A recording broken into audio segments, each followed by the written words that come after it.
Thank you very much for watching another show of Solutions Barabarani, a show that takes you away from controversy to sensible talks based on solutions. My name is Elijah Mwangi. Following the attack in Garissa University College, there has been a lot of debate on how to improve security in the country. As some people suggest that the only way to win this war on terror is to have Kenya Defence Forces leave Somalia to come home and man our borders. But others are insisting on closing Dadaab refugee camp, a place that is believed to be a breeding ground for these terrorists. So which is the best way to go? We are going to be having that discussion in this show by engaging security experts. So keep it WTV.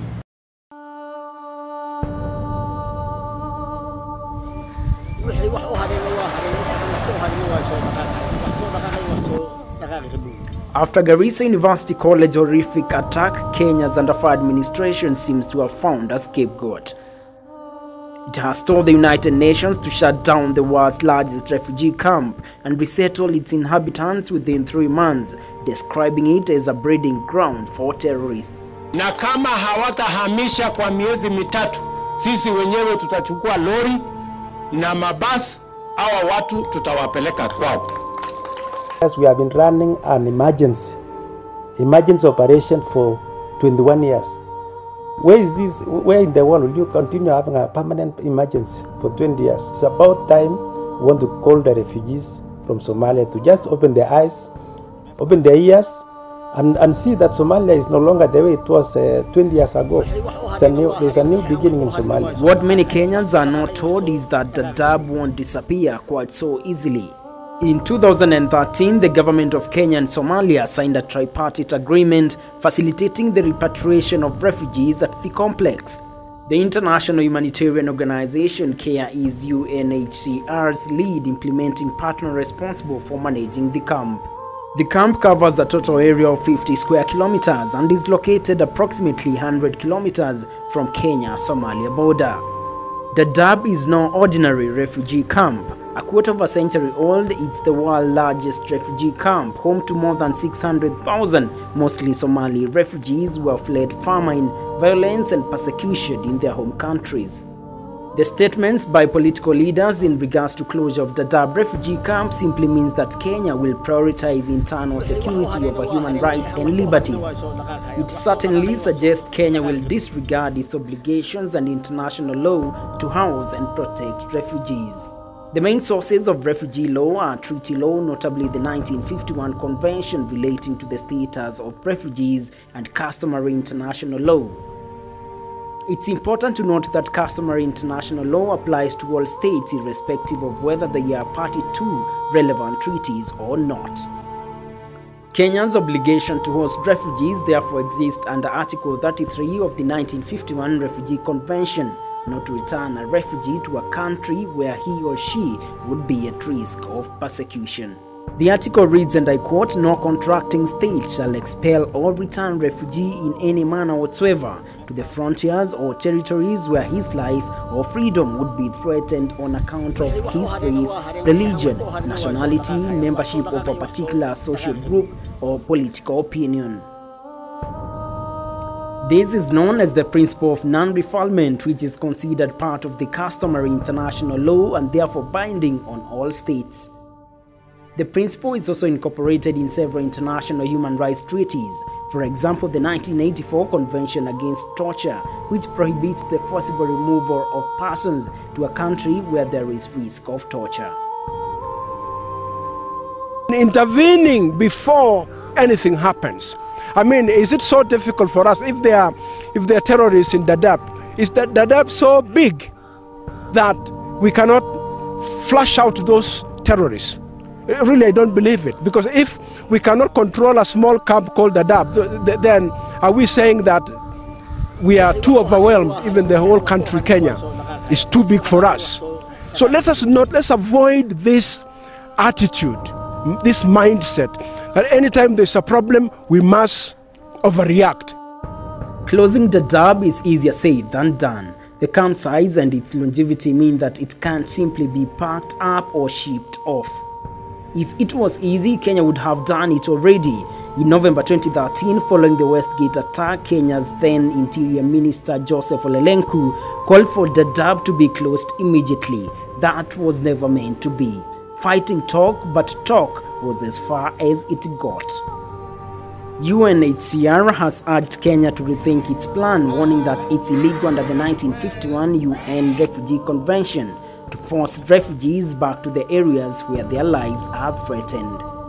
A UNHCR survey of refugees in Dadaab found less than 3% intended to return to Somalia within the next 2 years. The remaining 97% say they were not ready due to insecurity, lack of employment, housing, and basic services. And Kenya now seems to have bowed to pressure from the United Nations. The head of the UN Refugee Agency will visit Kenya in early May to discuss the plan to repatriate more than 300,000 Somali refugees following the massacre at Garissa University College. The Foreign Affairs Cabinet Secretary Amina Mohamed has confirmed that the repatriation would depend on the outcome of a donor conference later in the year. I don't want to put a time frame, but I'll tell you that we probably could do it either before the 3 months are over, or maybe go over that period a little. But it will depend on the resources that are available. We believe that it is the best way to make sure that the return will take place voluntarily in conditions of safety and dignity. A 12-member commission that will be in charge of repatriation has been formed. Kenya's representatives will be Foreign Affairs and Interior Cabinet Secretaries, Refugee Commissioner and Kenya Ambassador to Somalia, Josephat Maikara. It's now crystal clear that the closure of Dadaab refugee camp does not depend on political statements made by political leaders in public rallies. Dadaab won't just disappear so easily, and so when we come back, we'll be looking at other ways of containing terror in this country, including withdrawing Kenya Defense Forces from Somalia, as well as building a perimeter wall along Kenya-Somalia border. How viable are these strategies? We'll be speaking to a security expert to analyze these issues after this short break. Keep it WTV.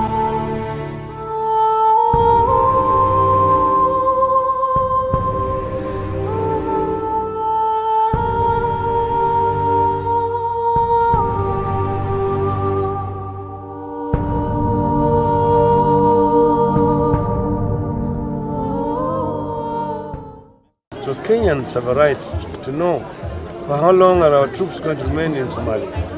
Is it an indefinite operation? And this is not something that can be left discretionary just to the executive of our country. They should not behave in a manner that can be perceived by Kenyans that they are actually sympathizers of Al-Shabaab.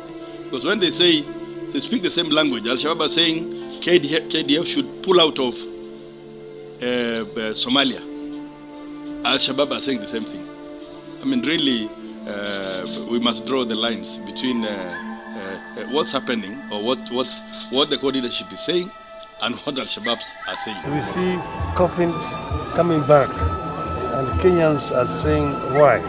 So we told the government that there's time that a timetable was prepared for our disengagement, just like the Americans did demand of their government in Iraq and also in Afghanistan. So the court leadership must desist from behaving in a manner to suggest that they are now the political wing of Al-Shabaab, because those are the only people who have been calling for Kenya to be withdrawn from Somalia. The calls to have Kenya Defense Forces leave Somalia continue to get loud each day. It has been almost 4 years since Kenyan troops were deployed neighboring Somalia to create a security buffer zone on the Somalia side of the border.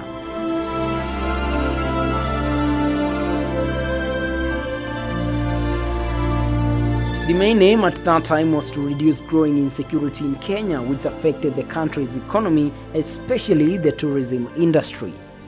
Since the deployment and subsequent integration of Kenyan troops into the African Union mission in Somalia, AMISOM, the goal of reducing insecurity is yet to be realized.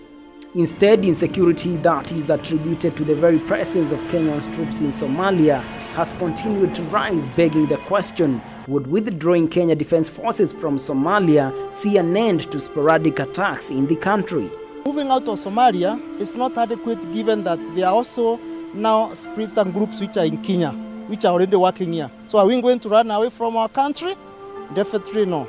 So it's good to first address the issue in Somalia, but at the same time put more attention internal issues. There are innovations in security that are coming on, and the best thing to do is to embrace the new innovation that are coming in and be able to build so as we may be able to enhance and fill the loopholes that are there, so as we may be able to grow and be able to minimize in terror. Because we can say, let's remove troops from Somalia. Is that the right thing to do? Let's do this. Is it the right thing to do? Because what is important is to do what we can and have, because the government has experts who are advising them in one way or another. But the only thing is not to be able to do something because of pressure, but to be able to grow to where we are and then enhance security in every aspect. If it's a technology that is being introduced, let's embrace it. Let's not criticize about it. Let's embrace it, because it's taking us to the next level of minimizing such incidences. Despite the ongoing debate between the government and opposition groups about the cause and perpetrators of terror attacks, Kenya's presence in Somalia remains an important variable. Many have refuted the claims that withdrawing KDF from Somalia would end terror attacks launched in Kenya by Al-Shabaab militia, arguing that Kenya is not the only country with its forces in Somalia. As a matter of fact, AMISOM was created by the Africa Union's Peace and Security Council in 2007 with an initial 6-month mandate. The duration of AMISOM's mandate has been extended in each period. The current mandate expires on 30th November 2015. The troop contributing countries in AMISOM are Burundi, Djibouti, Ethiopia, Sierra Leone, Uganda, and Kenya.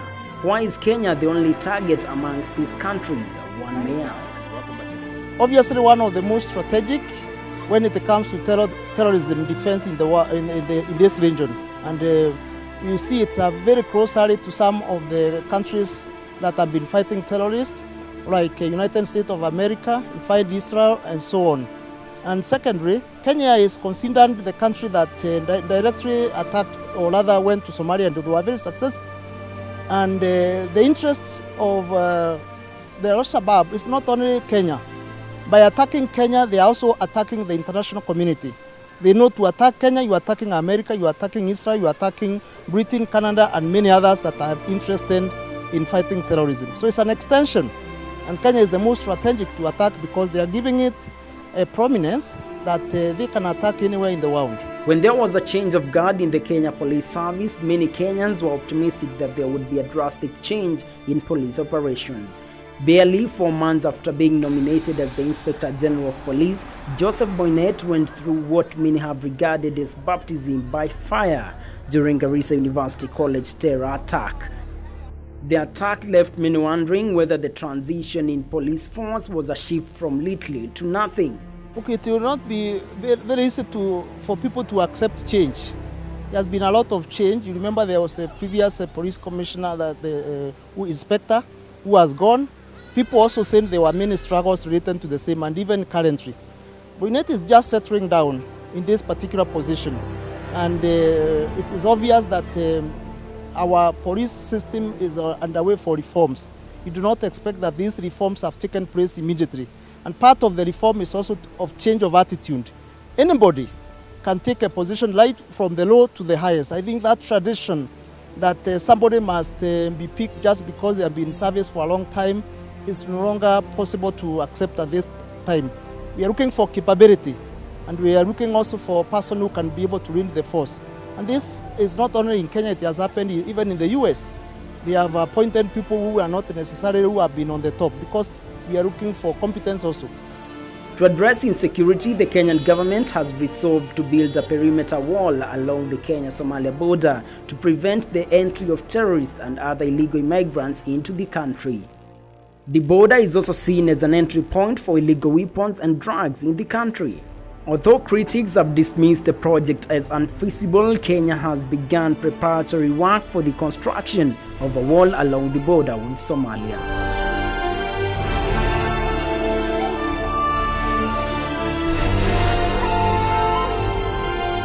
It has been tried, and you remember the last century, it was the century where the walls were collapsing. They were collapsing in Germany, they were also collapsing in other countries. America is trying to do a perimeter also with Mexico and many others. A wall, a human barrier, in terms of that kind of thing, is very temporal. And we should know that the long-term relationship is better than the war. So I would consider that one as a very temporary measure, which is not adequate to secure a country in several decades to come. So we should use it carefully. No aspect, the terror aspect, when you block some area, there's always another channel to use. So you block in the sense of Somalia. So the essence is that it's not the essence of building. Before we build, can we control? How are people moving from all the borders?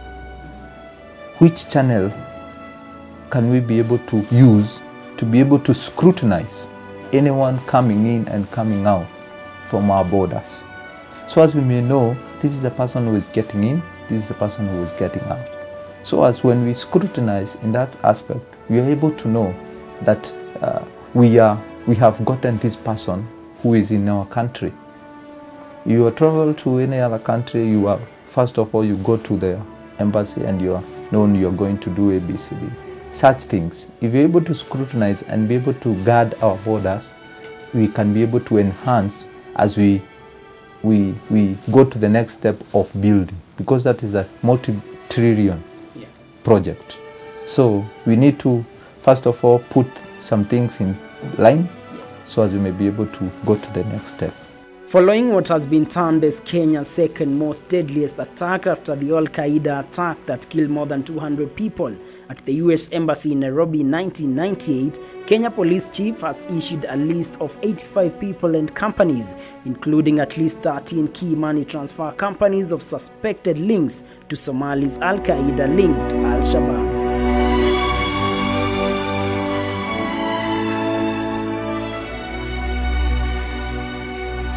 Top of the list issued in the official government gazette notice was alleged Al-Shabaab commander Mohammed Mahmoud, also known as Gamadere, said to be mastermind behind Garissa University College massacre, on whose head the Kenyan government put 20 million Kenya shillings bounty.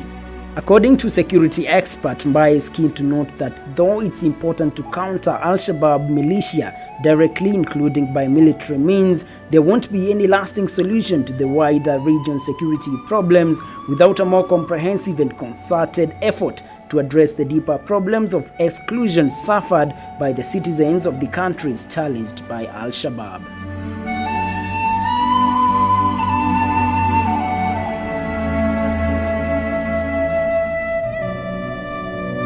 And that's all that you have this time from Solutions Barabarani. A big thank you for watching WTV. Remember, you can always send us feedback. Our Facebook page is WTV Kenya and our Twitter handle is the WTVK. Till next time, God bless.